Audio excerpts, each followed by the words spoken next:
Hey, everybody. Hey. Hey.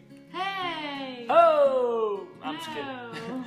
Hey, welcome back to a brand new video of pretty things. And clever words. Wait, you're supposed to say pretty It's okay, baby. You can be today.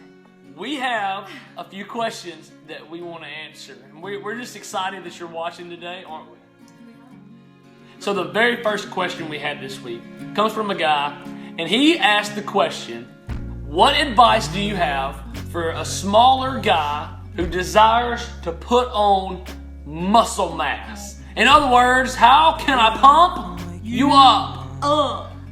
And so this question, I get asked this question when I go speak at places. It's kind of funny to me. I don't really know. I guess maybe people follow us on Instagram or something and Facebook, and they know that we like fitness. That's something that we're both passionate about. So that's the question. How can a smaller guy put on muscle mass and size? And there are a lot of ways to answer this question, but in this video, I'll try to be short and sweet. The very first thing is, dude, you gotta eat. The thing is with the person asking this question is most likely what we call a hard gainer, which means it's hard for them to gain weight. You got a real high metabolism, real fast metabolism. You could eat 10,000 calories and you'll burn it off just like that. A lot of older people wish they had a metabolism like that so they could eat what they wanted and stay as skinny as a rail. The problem is if you're skinny as a rail and you want to get big, it's a little more difficult. So you got to put in extra time, effort, and energy. So you got to eat. I mean, double up whatever you've been eating, double it up. And if you really want to do it right, you need to eat at least 6 or 7 times a day. I'll tell you how I do it. I pre-cook my meals. On Sunday nights, I go to the store and I come home and I cook chicken. I cook lean ground turkey breast, and I take those with me to lunch every day. And now one thing you could do is, instead of having to cook your rice, because I cannot get my rice right. I cannot make it taste right. So I go to the store and I buy, they're like at Target, they're really cheap. If you go to Publix or somewhere like that, they're a little more expensive. But you just buy little bitty rice cups. And you can get Uncle Ben's or you can just get an off-brand whatever. But I get brown rice and it's like 4 ounces and I can just put them in the microwave at work and boom. And so you can go buy those. That makes it easy. And then cook your chicken and cook your turkey. Put it in Tupperware containers and take that with you. The biggest thing too is right when you wake up, you need to eat, especially if you're a hard gainer. Eat fast. Not eat it fast, but I'm saying eat quickly after you've woken up. You've awakened after you've been awakened. So eat, and I mean, eat as much as you possibly can. And then when you go in the gym, when you train, which I'm assuming you're going to be training if you're wanting to put on muscle mass, when you train, don't stay in there for hours upon hours because you're defeating the purpose. You're working so fast, your metabolism is so fast, it's just going to cancel out what After you're doing. 30 minutes of any kind of workout, you're going to start burning fat and muscle. The first 30 minutes are carbs and calories, and that's what that's okay to do when you're trying to put on muscle. When you're burning fat and muscle after 30 minutes of working out, then that's when you get in trouble and you start losing. I mean, you're basically canceling out your gains that you're trying to get. So you need to get in and get out. Get in, be in there for 30, 45 minutes tops. 30 minutes out. And then get out of there. So in order to do that, you don't need to be doing like full body workouts every time you go in there. You need to split it up. Maybe a 3 or 4 day split where you just do chest and triceps one day. You do 2 sets of bench press, 2 sets of cable press downs. Maybe that's it. But you just get in there and get out. Don't be trying to do 4 sets of here and 5 sets here and 6 sets. Because a lot of people think that the more time they spend in the gym, the more results they're going to get. And it's not. And then the final thing is you don't need to do cardio. If you lose that much and that fast and you cannot gain weight, don't do cardio. A lot of people, especially the hard gainers, they'll get in there trying to do cardio, which is good for your heart, but it's not good for you if you're trying to gain muscle and you're a hard gainer. So don't do cardio. Which for a lot of people, like if I could say that, it would be awesome if I could say I don't have to do cardio to reach my fitness goals, but that's not true. I'm trying to cut down, so I got to do cardio. But if you want to add size and muscle mass, that would be my suggestions. Eat, train fast, eat a lot, train fast, don't do cardio. Boom. And keep us updated. Yeah, let us know if that's working for you, and if not, email me, and I'll be glad to try to make some adjustments with what we talked about. Maybe we can get more specific. So that's to the guy who asked the question, or anybody really for that matter. But the next question, this is intense. We're gear shifting. Hard, yeah, this is a big for like slamming the brakes. Going this way. The question is, I'm gonna word it short, but what is appropriate to do sexually in a marriage? Basically, the question is there anything that you should not do sexually if you are married? I think it's a pretty good question. I think it's a great question. We're not going to go too in depth because our audience is so broad. Yeah. We don't know who might be watching, so we don't want to get into too many specifics. It can be awkward sometimes, but I'm gonna cover it, give you some good scripture, give you a great article to read. So the first thing is in the Bible. You know, the Lord gives us freedom in marriage, and it's really cool to know that we have that, and which is why we emphasize purity so much, because when you do wait, you know, to have sex when you're married, you're doing it in the right context, so it's way more enjoyable, and you're not limited. You're not having to be like, where's the line in the sand that we've drawn? Like, you got a buffet. Yeah, anyway, that'd probably get cut. Maybe not. So I'm gonna just go over quick things that 10 quick things. I'm not gonna go in depth, but these are broad things that God forbids sexually in general.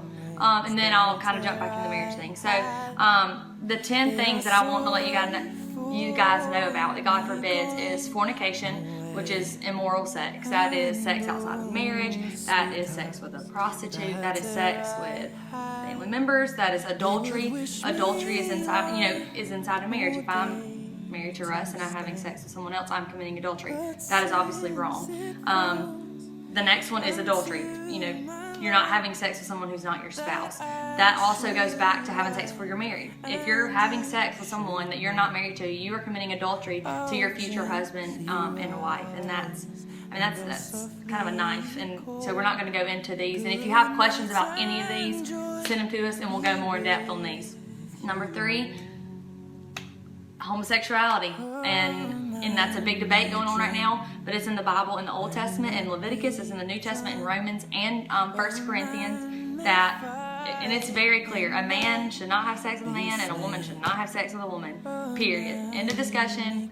Keep in mind, this is not just our opinion. This is scripture. This is biblical. And so if you want to argue with the book. Don't argue with the people. Yeah, and the scriptures are Leviticus 18:22, Leviticus 20:13, Romans 1:27, and 1 Corinthians 6:9. So those are the for homosexuality. If you want to touch on that, if you have a question about that, bring it on. You know, we'll answer them. Impurity. Number 4 is impurity. And this one's really deep because there's different Greek words in the Bible that interpret into impurity, but basically living a pagan lifestyle of being impure outside of marriage. And number 5 is orgies. I'm not going to go into that one because that's weird, but that breaks rule number 1, 2, and 4. It's impure, it's fornication, it's adultery, it's wrong. End of discussion. Even if you're married and doing it with other married couples, that's wrong. That seems to be a popular thing nowadays. The swinging There's like thing. a show. It's swingers, where that would be like me and you going and hanging out with other couples and just dividing them up, and that's just weird. I don't understand. That makes sense. Prostitution, which I already covered, paying for sex, any kind of sex, that's wrong. Lustful passions, that does not mean we are given the desire for sex by God, and it's awesome. So that's not like lustful. Lustful passions is an unrestrained, I guess would be a word, unrestrained sexual desire for men and women other than your marriage partner. To have those thoughts and that. And when they come at us, I'm not, fighting with scripture. Mark 7:21 through 22 and Ephesians 4:19. Which that'll all be in the link we're gonna post to this article that she's talking about. Yeah. Sodomy, which is it's wrong. It's unnatural sexual intercourse with your family members, with an animal, with things that we are not supposed to have sex with. Period. End discussion. Obscenity and coarse joking. This is hard. This is all about not having dirty jokes. And as a guy, you know, it's a lot of times it's easy for, like, if somebody's just making a little small, you know, analogy, and you just automatically tie that into something sexual, and that's so easy to do, and it's just, we're just simply not supposed to do that. I mean, and that's hard, I think, more for a guy than for women. Yeah, and in marriage, and it even says it in here, and, you know, we joke around and say things, but, you know, appropriate sexual humor in the privacy of marriage is you and your spouse do your thing, whatever, because we have inside jokes and stuff that we joke about, and, you know, that we say that we would never ever say in a public setting, and that's the obscenity and coarse jokes, and then obviously incest. So that being said, a little bit more depth into the husband and wife thing. You know, what I'm gonna say is something I said in our video last week, that we all have different convictions, we all have different ways we view quote unquote sins. That being said, in your marriage, there are going to be things that you may feel a conviction about that others may not feel a conviction about. So therefore, we cannot give you a list of 10 things that you cannot do in your marriage. You know, things that we say or do may convict other people. So in that case, you know, taking it to the Lord in prayer, where you feel like, you know, it's kind of like if your wife is like, you know what, I'm not comfortable doing that, you know, then maybe that's something you shouldn't do, or you should talk about. If your husband's like, you know, I'm not comfortable with that, then that's something, you know, that. And most of the time, the husband's not going to be the one that says that. It's going to be the wife. Yeah, but a great book of the Bible to read is Song of Solomon. If it were made into a movie, it would be X-rated. It is very detailed. Anything that you read and you're like, what does that mean? It probably means what you think it means. Or more, or... Yeah, or more. Because that's how God created sex, to have fun and to be intimate in the right setting. So, honestly, that was the short version. Yeah, and I think the best way to answer that is you have an open and honest discussion with your spouse about what, you know, how each other feels. And you know what? Things might change as you get older. You might start deciding as you get older and you're married that you've been married for 4 years, and maybe you want to go outside the norm that you've normally been experimenting with in your marriage. Maybe not, but it comes down to you know, the wife being submissive to her husband, and the husband respecting his wife, not trying to force her to do things she doesn't want to do. It's a marriage. Your marriage is should be based on that anyway. So it shouldn't be a big deal to sit down, have a conversation, and then be free to do what you do. And respect each other. If you're going to sit down and have a conversation, go into it with the mentality of respecting each other. The biggest thing I've learned being married to Rice is he loves to communicate. I used to just shut down whatever. He loves to communicate, and it's huge. Communicate about everything, about, you know, anything, and respect each other when you communicate. Don't go in with, you know, to the communication with, well, she says that we're still not doing that even after this video, like, whatever. Don't go in with that mentality. Go in the mentality, I want to respect her, and her heart, and her mind, and what the Lord called me to do is protect her. So, yeah. Keep sending your questions. Yeah, send your questions. I mean, it can be anything. We had the 2 questions we had tonight. One was on how can a smaller guy gain muscles, and then the other one was about sex. I mean, come on. We like random. We're random ourselves. So send them on. I think that's what makes this, hopefully makes this channel and this show a little interesting, is the randomness. So, but we can't keep it random if we just don't get questions. So ask your question. We don't say names unless you just say, hey, please say my name. Yeah, we'll give you a shout out if you want, but you gotta tell us that, because if not, we're not gonna call you out. And share our videos. Yeah, spread the word, share them with people, especially if one of the questions that we answer that week pertains to somebody that you know, or somebody you think needs to hear the information. Other than that, talking now. You're awesome. Y'all are awesome. Come back next week to the channel. Love you. Pretty things. Clever words. Clever words. Stronger in the presence of